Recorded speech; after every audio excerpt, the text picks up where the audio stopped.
3월 20일 금요일 새벽기도 말씀입니다. 오늘 본문은 마가복음 8장 1절로 26절까지 말씀인데, 이 중에서 22절부터 26절까지 말씀을 제가 봉독하도록 하겠습니다.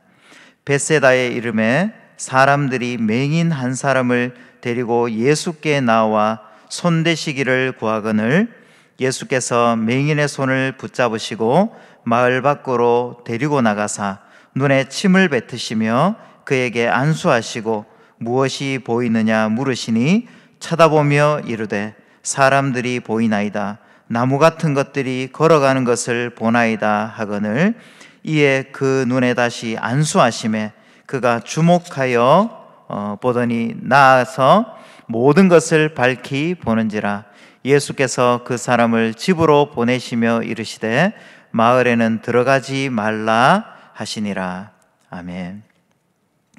오늘 본문의 말씀은 크게 네 부분으로 나누어 볼 수가 있습니다. 1절부터 10절까지는 4,000명의 무리를 먹이시는 장면, 그리고 11절부터 13절까지는 바로 바리새인들이 표적을 구하는, 그리고 또 14절부터 21절까지는 제자들이 바로 예수님이 하시는 말씀을 깨닫지 못하는 그런 장면이 기록되어져 있고, 22절부터 마지막 26절까지는 벳세다의 맹인을 고치는 장면으로 나누어 볼 수가 있습니다. 오늘 본문을 한번 살펴보기 전에 우리가 살아가는 이 세상 가운데 또 그리스도인으로 살아가면서 우리가 믿고 전하는 이 복음을 생각할 때에 이 복음의 전반적인 것을 다 이렇게 생각하며 좀 살아가기보다는 오히려 한쪽의 치우침 가운데 행하는 경우가 얼마나 많습니까? 바로 예수님은 육적인 필요와 그리고 영적인 필요를 나누지 않으셨고, 그리고 줄인 영혼과 함께 줄인 배도 채워주셨습니다. 하지만 바리새인들은 어떻습니까? 백성들의 필요를 돌보지 못하는 모습을 우리는 확인할 수가 있습니다. 오늘 본문을 통해서 예수님이 보여주신 그 행적의 의미가 무엇인지 교훈을 얻는 귀한 시간이 되면 좋겠습니다. 먼저는 오늘 본문에서 성도님들이 잘 아시는 칠병이어의 사건이 기록이 되어져 있습니다. 오병이어의 사건이 유대인들을 대상으로 일어난 이적이라면 이 칠병이어의 이적은 바로 이방인들을 대상으로 일어난 이적입니다. 여기에 보면 예수님이 무리를 얼마나 불쌍히 여기고 있는지가 잘 드러나 있습니다. 주님은 가난한 이들이 돌아가는 길에 기진할까 염려하시며 떡 7개와 적은 이 생선 2마리로 4,000명을 배불리 먹여주십니다. 복음만 강조하다가 인간에 대한 연민을, 또 사랑과 긍휼을 잃어버린, 만약에 그런 삶을 살아간다면 반쪽 복음에 머무를 수밖에 없습니다. 이 육신의 몸을 입고 이 땅을 살아가는 동안에는 육신적인 필요가 꼭 있습니다. 이것이 또한 복음 사역의 바로 통로가 될 수 있다는 것을 우리는 기억할 필요가 있습니다. 돌봄과 나눔을 통해서 이 복음의 풍성함과 영광스러움을 드러내는 저와 성도님들이 되시면 좋겠습니다. 그리고 10절부터 13절까지를 보시면 이 완악한 마음을 품고 있는 이 유대인들, 바로 이 유대인들은 하늘로부터 오는 다른 표적을 구하고 있습니다. 하지만 예수님은 결코 그들에게 표적을 보여주시지 않겠다고 말씀하십니다. 왜 그렇습니까? 이미 벌써 예수님은 충분한 표적을 보여주었을 뿐만 아니라 바리새인들은 바로 표적 중에 표적이요, 그리고 하늘의 메시아를 눈앞에 두고도 다른 표적을 구하고 있는 것이었기 때문입니다.